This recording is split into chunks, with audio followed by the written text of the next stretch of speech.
안녕하십니까. 신의균의 군사TV 디펜스 브리핑입니다. 자, 오늘도 아주 중요한 군사 무기 관련 소식 전해드리겠습니다. 중국이 독자 개발한 이른바 최초의 모델이라고 사실 할 수 있죠. 푸젠 항모. 산둥 항모는 랴오닝 항모를 그대로 바뀌어서 중국이 만든 거고, 이 형상에서부터 모든 것을 독자 개발한 게 최초의 항모가 3번함 푸젠인데, 푸젠 지금 여러 가지 테스트하고 있는 중이죠. 그런데 중국이 푸젠이 실전 배치도 되기 전에 그냥 푸젠은 망했다 라고 지금 손을 들어버리네요. 어떤 내용인지 까보중을 스스로 인정하는 중국. 정말 의외인데요. 어떤 내용인지 보였고, 자, 미국의 조지 워싱턴 항모 7함대로 와서 로널드 레이건하고 교대를 해서 7함대 영구 배치 항모로 활약을 하게 될 텐데, 이 조지 워싱턴 항모가 미 동부 해역에서 좀 이상 행동을 보이고 있습니다. 어떤 내용인지 같이 보도록 하겠습니다. 자, 5가지 단신 먼저 보겠는데요. 중국이 중국판 MQ-9이라고 하는 윙룽2 무인기를 다목적화하는 작업에 진행 중이다 라는 소식에서부터, 이란이 T-90M 전차 도입을 포기하고 자국산 카라르 전차 추가 도입을 결정했다 라는 소식까지 보겠습니다.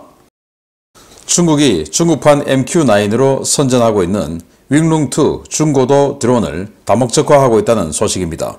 최근 MQ-9이 무인 정찰기 겸 공격기, 해상 초계기로도 능력을 확장하고 있는 것을 벤치마킹해서 윙룽2도 유사 버전을 만들겠다는 것인데요. 역시 대륙의 복제 정신 정말 대단한 것 같습니다. 올해 4월 완료될 예정이었다가 2024년 6월로 완료 시기가 밀린 F-35 블락4 개발 사업, 일명 테크니컬 리프레시 3 과정이 또 지연될 수 있다는 소식입니다.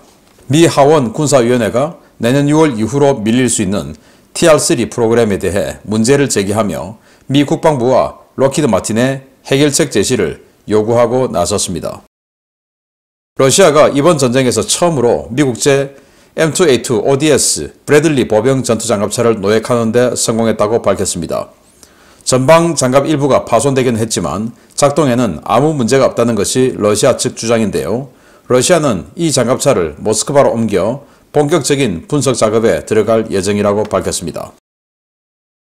영국이 오는 2030년부터 45형 방공구축함을 대체하기 위해 개발 중인 83형 방공구축함 사업이 예산 폭등으로 인해 정상적으로 추진되지 못할 것이라는 소식입니다. 6척을 건조하는데 추가 비용만 최소 59억 파운드, 한화 9조 8천억 원이 예상된다고 하는데요. 전체 사업 비용도 아닌 추가 비용이 10조 원이라면 도대체 척당 가격이 얼마나 된다는 것인지 모르겠습니다. 이란이 러시아제 T-90M 전차 조달을 포기하고 자체 개발한 T-72 개량형 카라르를 추가 양산하기로 결정했다는 소식입니다. 카라르의 성능이 T-90M보다 우수하다는 평가가 나왔기 때문이라고 하는데, 아무래도 러시아의 생산 능력 부족으로 T-90M 전차 구매가 어렵게 된 모양입니다. 네, 윙룽2 이게 이제 4.5톤급이에요. 그래서 미국의 MQ-9 리프하고 덩치, 형상, 그리고 능력 모든 것이 흡사하다 라는 건데요. 그 말은 뺏겠다 이 말이 되는 거죠. 자, 그런데 미국이 이 리퍼를 무인 정찰기 그리고 무인 공격기로 쓰다가 최근에는 이제 씨 가디안 만들어서 해상 초계기로도 쓰죠. 또 해상 초계기 그냥 단순하게 하늘에 떠서 해상에 뭐가 있냐 이런 것만 분석하는 게 아니고 이 수중에 있는 잠수함까지 찾아내고 경멸하는 이런 테스트까지 했어요. 이 캘리포니아 앞바다에서 이 소노부이를 20개 이상 달고 잠수함을 탐지, 추적, 경멸하는 테스트 완료했어요. 자, 그러다 보니 이 해상 초계 좋네 해서 중국도 이 윙룽을 해상 초계 버전까지 확장한다고 하는데, 좀 이 복제 정신이 투철하다라고 비웃긴 했지만 사실은 그렇게 가야 되죠. 우리도 정말 해상 초계기, 무인기 꼭 필요하다라는 말씀 드리고 싶습니다. 자, F-35 우리 지금 블락3F 버전 쓰고 있는데 블락4로 업그레이드 하는 과정에서 너무나 지금 문제점이 많이 발생하고 있어요. 지금 여기에서는 이제 이 블락4의 소프트웨어 개발이 늦어지고 있다. 소프트웨어가 개발되면 그 소프트웨어를 운영할 수 있는 하드웨어, 전력 이런 것들이 동반돼야 되는데 그 전력이 너무나 많이 소요되기 때문에 이 엔진도 교체해야 되고 이제 이런 이야기까지 나오고 있죠. 그런데 이제는 그 바탕이 되는 소프트웨어 개발도 지금 늦어지고 있다라는 거죠. 그래서 우리뿐만 아니고 이 F-35 구매한 모든 국가는 똑같이 업그레이드해서 나가야 됩니다. 휴대폰 업그레이드 하듯이 똑같이 업그레이드 해야 이 F-35의 성능을 그대로 쓸 수가 있어요. 그래서 이런 것들을 우리 공군이 좀 유심히 잘 지켜보면서 이 우리 공군의 F-35 관련한 전력 투자 또 예산 투자 이런 것들을 아주 능동적으로 조절을 좀 잘해야 불용 예산 처리되는 게 없지 않을까. 어차피 이제 계속 우리도 똑같이 업그레이드 해 나가야 되는데 여기서 지금 소프트웨어 개발 밀렸어. 그럼 뒤로 확 밀리겠죠? 그런데 우리는 뭐 소프트웨어 업그레이드 한다 해서 예산 투입해 놓으면 불용 예산 처리되어서 쓰지도 못하고 욕망 먹게 되죠. 잘 봐야 됩니다. 자, 우크라이나군의 브래들리 장갑차였어요. 여기 보시면 전방에 있는 차체 전면에 있는 폭발 반응 장갑이 전면 우측에 있는 이게 많이 뜯겨 나갔죠. 아마 여기에 대전차 미사일이나 대전차 로켓을 한 방 맞은 것 같습니다. 그래서 폭발 반응 장갑이 이제 반응을 했고, 그리고는 이 동영상 보면 내부 멀쩡해요. 그런데 이거 한 방 맞으니까 내부에 있던 이 장갑차 운용병들이 다 도망간 것 같아요. 그래서 멀쩡한 거 좀 놔두고 간 겁니다. 그래서 러시아군이 이걸 노획하고, 자, 이걸 이제 모스크바로 보내서 이게 지금 어떤 거냐 하고는 완전히 분석 작업에 들어가겠다라고 하는데, 뭐 분석해봐야 이게 이 ODS가 뭐냐, 오퍼레이션 데저트 스톰, 사막의 폭풍 작전 할 때, 걸프전 할 때 그때 만든 거예요. 그때 걸프전의 교훈을 바탕으로 만든 거니까 90년대에 만든 거예요. 근데 지금 뭐 오래된 거죠. 그래서 최신 기술은 아니라서 러시아가 습득할 수 있는 정보, 기술 이런 것들은 크게 없다 손 치더라도 이렇게 되면 미국 입장에서 굉장히 불쾌하겠죠. 저봐라 쟤들 주면 안 돼 라는 여론을 만드는 데는 굉장히 크게 작용할 것 같다라는 우려가 되는 장면입니다. 자, 84명 구축함, 지금 있는 45형 데어링급 구축함 6척, 방공 구축함이죠. 그걸 이제 결국은 나중에는 또 시기가 도래하면 교체를 해야 되니까 미리 지금 준비를 하고 있는 차원인데, 해보니까 좀 돈이 많이 든다. 그래서 좀 기존에 확정되어 있는, 준비되어 있는 예산 말고 추가로 이 정도는 더 있어야 된다 라고 주장하는데, 그 추가 예산이 9조 8천억 원, 우리 돈으로 지금 환율로. 그러면 기존에 당연히 10조 원 이상은 세팅이 되어 있었겠죠. 10조 원이 뭡니까? 15조 원, 20조 원 세팅됐을 수도 있죠. 그것보다 추가로 9조 8천억이 더 있어야 된다. 추가 9조 8천억이면 이게 도대체 얼마냐? 척당 1조 6,300억. 아니, 한 척에 1조 6,300억 해도 와, 뭐 이럴 텐데 추가되는 비용이 그렇다 이거예요. 그럼 도대체 이게 얼마냐? 척당 3조 원, 4조 원. 정말 영국이 이러니까 지금 완전히 그냥 국력이 내려꽂는 거 아니겠습니까? 이 대항해 시대 때부터 20세기 초반까지 그냥 세계 식민지에서 그냥 마구마구 빨아당겨서 그냥 뭐 호수 빨아당기듯이 빨아당겨서 살다가 그냥 이제 독자 생존하려니까 힘든 거죠. 이런 상황입니다. 자, 이란이 T-90M 전차 전투기와 함께 완전 패키지로 도입하려고 하다가 이거 포기. 왜냐? 그 포기 이유는 또 명분이 있어야 되니까. 알고 보니까 우리 카라르 전차, T-72 전차를 이란이 자체 조금 업그레이드해서 만든 게 카라르예요. 이게 더 낫다. 그러니까 굳이 뭐 돈 주고 러시아로부터 저렇게 T-90M 살 필요 없어. 그래서 우리는 안 하는 거야 라고는 했지만, 러시아가 지금 자기네들 전장에 투입할 것도 부족한데 여기 갖다 팔 게 없는 거죠. 그래서 명분은, 바깥의 홍보 명분은 우리 게 더 좋아서 라고 하는데 말도 안 되는 소리죠. 아무튼 이런 상황 알려드렸고, 자, 항공모함들 한번 보겠습니다. 내년 상반기 중 7함대 전진 배치 항공모함으로 배치될 예정인 조지 워싱턴 항공모함이 출항 직후 함재기들을 완편 상태로 적재하며 함재기 항모 운용 인증 절차를 시작했다는 소식입니다. 인증 절차를 마치면 제한적인 군사작전 투입이 가능한데, 가이아나 사태에 조지 워싱턴이 무력 시위 전력으로 투입될지 주목됩니다. 미국 동부 시각으로 12월 4일 오후 버지니아주 노폭 해군기지를 출항한 미 해군 니미츠급 항공모함 조지 워싱턴이 현지 시각 12월 6일부터 함재기들을 수용하며 운용 자격 인증 절차에 들어갔다고 미 해군이 현지 시각 12월 7일 밝혔습니다. 조지 워싱턴은 12월 4일 로스앤젤레스급 공격 원자민 헬레나, 타이콘데로가급 이지스 순양함 레이테 걸프와 함께 출항해 현재 버지니아 인근 해역에서 7항모 항공단 항공기들을 수용하고 있습니다. 제7항모 항공단에는 FA-18F 슈퍼원의 전투기를 운용하는 제103 전투 비행대와 EA-18G 전자전 공격기를 운용하는 제140 전자전 공격 비행대가 기본 전력으로 배속되어 있는데요. 현재 진행되고 있는 인증훈련에는 추가로 배속된 F-35C 비행대 1개도 참여하고 있습니다. 주목할 만한 것은 조지 워싱턴 항모가 호위함과 잠수함을 거느리고 함께 출항했다는 점, 배치 일정이 내년 상반기임에도 불구하고 벌써부터 함재기를 수용하고 작전 준비에 들어갔다는 점입니다.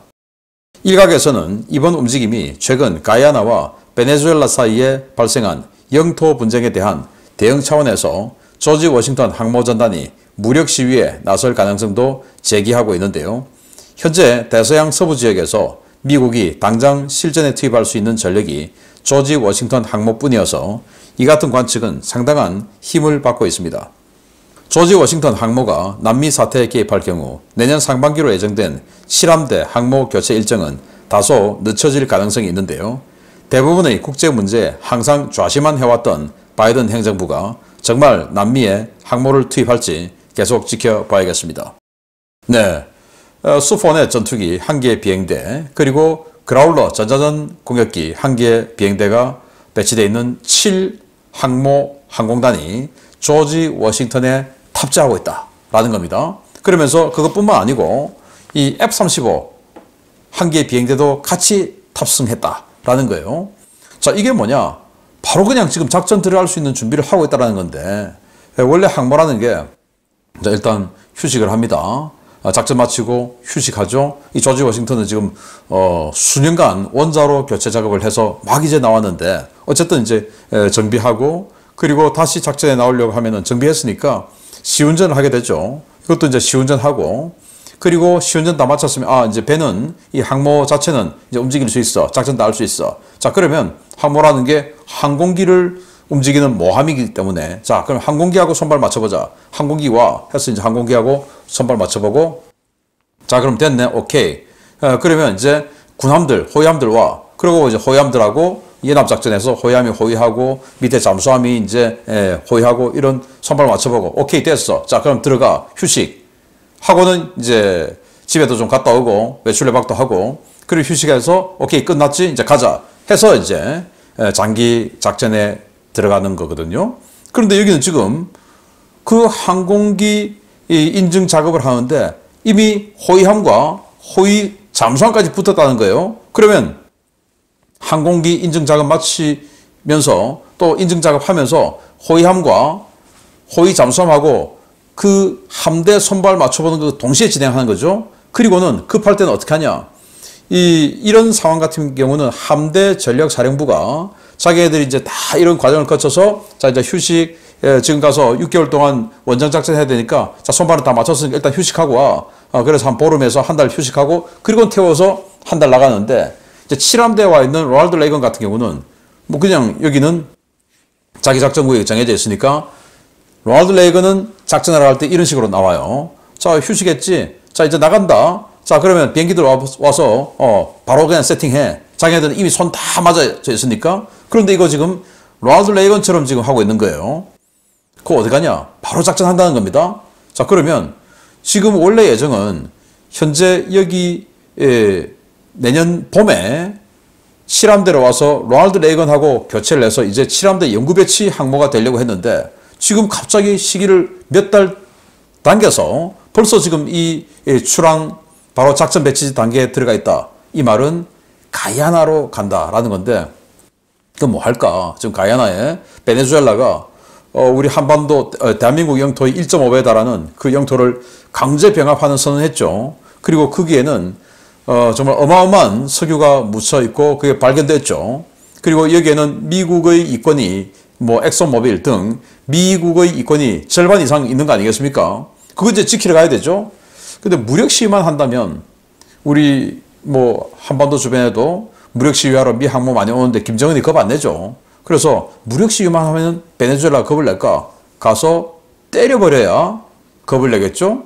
미국이 좌시하지 않겠습니다 하고 무력 시위만 계속할지 진짜로 군사적 행동에 나서서 그들의 위상과 그들의 이익을 지키는 작업에 실제로 들어갈지 지켜보도록 하겠고요. 자, 중국 이야기 보겠습니다.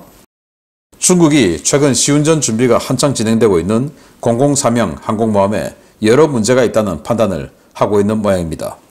중국이 공공사명 푸젠함 건조 과정에서 불거진 문제점들을 보완해 신형 항공모함 공공사형 설계를 거의 마쳤으며 곧 건조공사가 시작될 것이라는 소식입니다. 중국이 차세대 항공모함 공공사형의 기본 설계 작업을 거의 마쳤으며 상하이 창싱다오에 있는 장난조선소에서 조만간 이 항공모함의 건조 공정이 시작될 것이라고 복수의 중국 오신트 소식통들이 12월 7일 리포트했습니다. 이들은 현재 시운전을 준비 중인 공공사명 항공모함은 여러 분야에서 문제가 많다는 지적이 쏟아지고 있고 이 때문에 이 항공모함은 배치되더라도 주력 항모로서 운용되지는 못할 것으로 보인다 라고 전했습니다.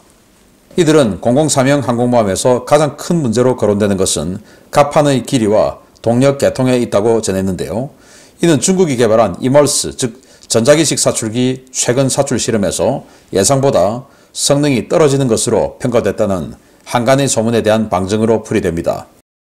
소식통들은 중국이 공공사명 항공모함의 갑판 길이를 최소 20m 연장하고 원자력 추진기관을 적용한 공공사형 항모 설계를 거의 마쳤으며 공공사형 항모에서는 기존 항모에서 드러났던 문제점들이 대부분 해결될 것이라고 전했습니다. 공공사형 항공모함은 미국의 제라드 포드급 설계를 크게 참고한 것으로 알려졌는데요. 이 때문에 전체적인 크기나 형상이 제라드 포드와 유사하고 만재 배수량은 포드급보다 조금 더 나가는 것으로 알려졌습니다.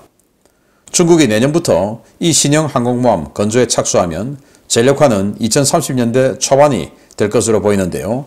취역 전부터 문제가 지적되고 있는 공공사형, 실전에 배치되면 과연 어떤 우스꽝스러운 모습을 연출할지 벌써부터 기대가 모아지고 있습니다.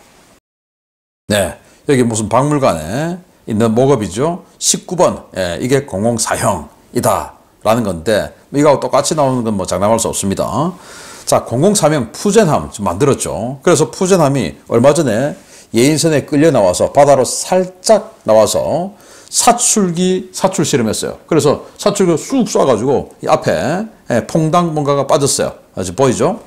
자, 이랬는데 이거 지금 너무 성능 안 나온다라는 거 아니겠습니까?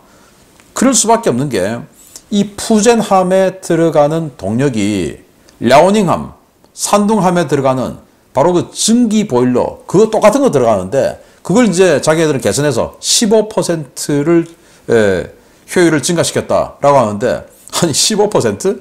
이 랴오닝 산둥이 67,000톤 만재 배수량, 푸젠함이 85,000톤.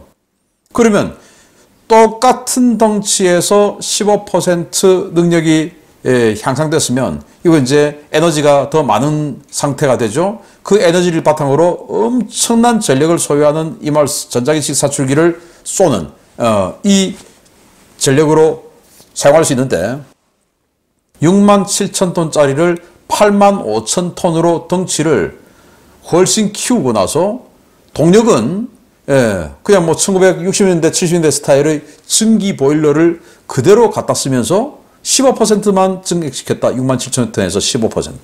그럼 뭐 이 항모 자체 운용하는 전력도 오히려 다운된 거나 마찬가지죠.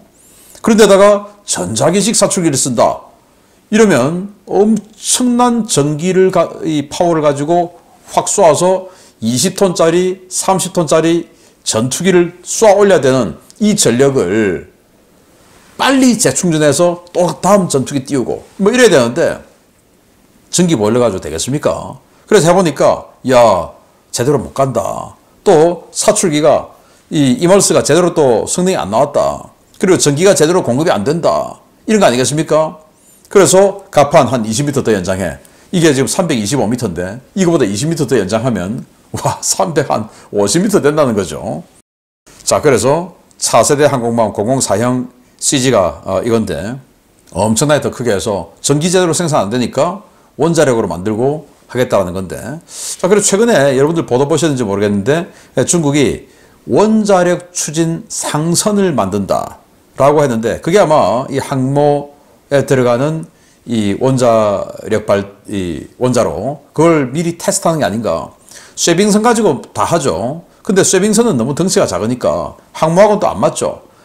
중국은 원자력 잠수함을 오랫동안 운영을 했지만 그 원자력 잠수함에 들어가는 이 원자로하고 이건 이제 원자력 잠수함 3차원 기동을 하니까 또 항모에 들어가는 건 달라요. 그래서 저도 이 한국형 원자력 잠수함 연구 영역을 할 때 미리 우리가 이런 것들을 테스트하는 이 상업용으로 테스트를 해야 된다라는 이 로드맵을 제시를 하기도 했었는데 그렇게 중국이 핵 항모를 만드는 준비 단계에 들어갔는데 그걸 더 당겼다. 시기를. 왜냐? 3번함 푸젠이 이거 너무 형편없으니까 라는 건데 푸젠 정말 계속 형편없기를 바라고 이건 뭐 형편이 있을 수가 없어요. 일단 스타트부터 너무나 잘못 스타트를 했으니까 그래서 계속 형편없기를 바라고 이 공공사형 핵추진 항모도 계속 까보니까 중국제네 라는 그 진리를 벗어나지 않게 되기를 기대합니다. 마치겠습니다. 감사합니다.